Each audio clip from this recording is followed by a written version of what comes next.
ቅድሚ ትሬዲንግ ምእታውና ማርኬት ፋንዳሜንታል እንታይ ይመስላሎ ብፍላይቲ ዶላር ኮስት አቨሬጅ ዝበሃል ወይ ዶላር ኢንዴክስ እንታይ ዓይነት ጽልዋ ኣለዎ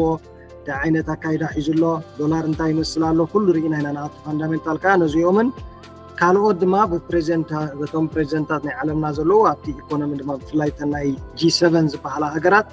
ንሶም ዝዛረብዎ ድማ ኩሉ ግዜ ኣብ ግምት እንዳእተናዮ ክንከይድ ኣለና ከም ዝርአ ዘለና ሕጂ ናይ ዶናልድ ትራምፕ ኩሉ ግዜ ኣብ ማስ ሜድያ ምቕራቡ ብዛዕባ ራሽያ ይኹን ብዛዕባ ጀረሚ ፓወል ይኹን ብዛዕባ ታሪፍ ናይቲ ሃገር ኣዝዩ ተኣፋፊ ኩነታት ዝህቦ መግለፂታት ድማ ንማርኬት ፋንዳሜንታሊ እንዳፀለወ እዩ ዝኸይድ ማለት እዩ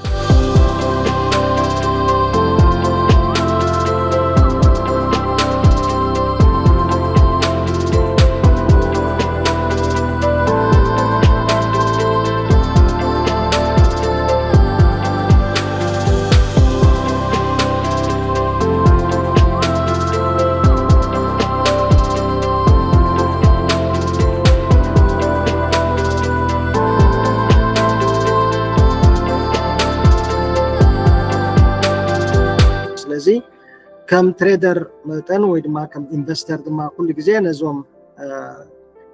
ዛዕባታት እዚኦም ኣብ ግምት የእቲናዮም ንኸይድ ካልእ ድማ ኣብ ማርኬት ዝኾነ አንኤክስፔክት ዘይተፀበናዮ ነገራት ክፍጠር ስለ ዝኽእል ኩሉ ግዜ ከም ትሬደር አለርት ክንከውን ኣለና ኣብ ናይ ብሉምበርግ ዘሎ ኒውስ ክንከታተል ኣለና ከምኡ ውን ኣብ CNBC ሳብስክራይብ ብምግባር ኣብኡ እቲ ኒውስ አለርት ከም ዝመፀና ጌርና ኩሉ ግዜ ንጂኦፖለቲክስ ይኹን ናቹራል ዲዛስተር ይኹን ፋይናንስ ክፀሉ ዝኽእሉ ነገራት ተዳሊና ክንፀንሕ ኣለና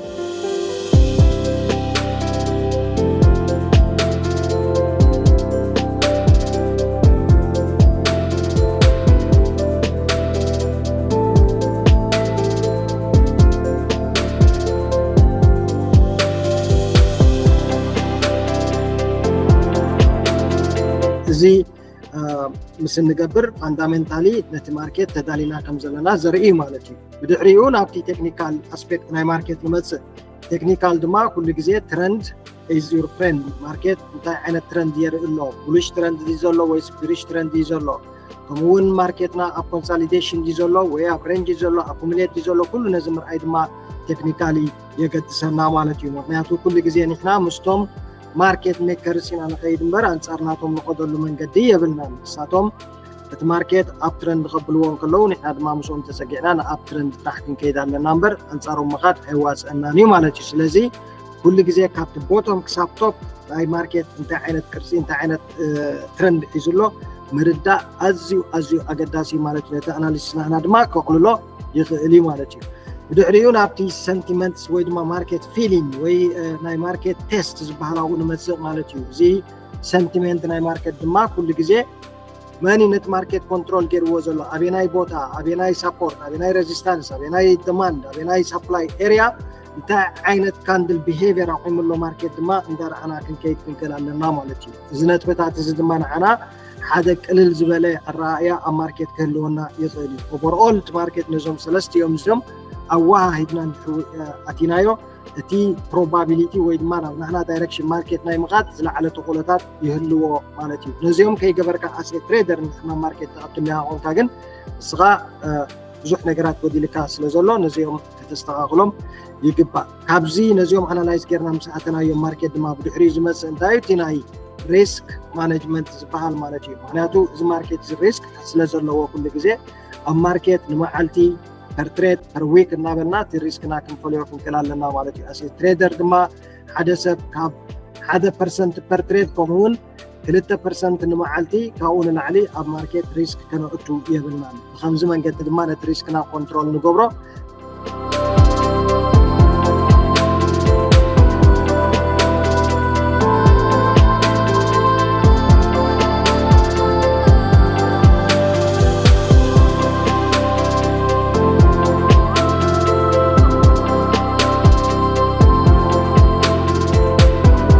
ሪስክና እንድሕ ኮንትሮል ጌርና ድማ እቲ ናሕና ዊኒን ወይ ናሕና ዓወት ድማ ብኡ መሰረት እንዳዕበናዮ ክንከይድ ንኽእል ኢና ማለት እዩ ድሕሪኡ ሪስክና ማኔጅ ጌርና ማርኬትና ኣናላይዝ ጌርና ምስ ኣተና ድማ እቲ ናይ ሳይኮሎጂካል ዝበሃል ወይ ድማ እቲ ናይ ኢሞሽን ዝበሃል ኮንትሮል ስምዒት ምቁፅፃር ዝበሃል ድማ ከነማዕብል ክንክእል ኣለና ማለት እዩ ዲሲፕሊን እንድሕር ጌርና እቲ ማርኬት ክሳብ ዝዋሃድ ክሳብ ዝዳሎ ክሳብ ሓደ ክሊር ዝኾነ ዳይሬክሽን ዝሕዝ እንድሕር ንፅበዮ ኣለና ኮይና ድማ ብዲስፕሊን ወይ ብስነ ስርዓት ዝተቆስቆሰ ትሬደር ንኸውን ኣለና ማለት እዩ ነዚኦም እንድሕር ዘይጌርና ድማ ኣብ ዲስፕሊን ይኹን ኣብቲ ናህና ፔሽንስ እንድሕር ዘይሰሪሕና ድማ እቲ ብምሉእ ኣናላይዝ ንገብሮ ትርጉም ኣይህልዎን ማለት እዩ ስለዚ ኣናሊስት ኮይንካ ዲስፕሊን እንድሕር ዘይብልካ ሪዛልት ከተምፅእ ኣይትኽእልን ኢኻ ኣብቲ ማርኬት ማለት እዩ ስለዚ ትሬዲንግ ማለት ነዚኦም ብምሉኦም ክንዛረበሎም ፀናሕና ፋንዳሜንታል ይኹን ቴክኒካል ይኹን ሰንቲሜንታል ከምኡውን ናይ ሳይኮሎጂካል ፕሪፓሬሽን ሪስክ ማናጅመንት ብምሉኦም ነዚኦም ኣወሃሂድና ኢና ሓደ ንጹህ ዝኾነ ወይ ድማ ንፉዕ ዝኾነ ትሬደር ክንከውን እንኽእል ኣብዚ ማርኬት እዚ ድማ ዕብየት ናይ ገንዘብ ዕብየት ናይ ካፒታል ዘይኮነ ዕብየት ናይ ሪስክ ማናጅመንትን ዕብየት ናይ ሳይኮሎጂካል ካልምነስ ወይ ነፍሰ ክትኣትን ጥራሕ እዩ ዘድልየና ማለት እዩ እዚኦም ብምሉኦም እንድሕር ኣወሃሂድናዮም ኣብዚ ፎሬክስ ማርኬት ይኹን ብሓፈሻ ኣብቲ ናይ ፋይናንሻል ወርልድ ዘይንዕወተሉ መንገዲ የለን ማለት እዩ ቴንክ ዩ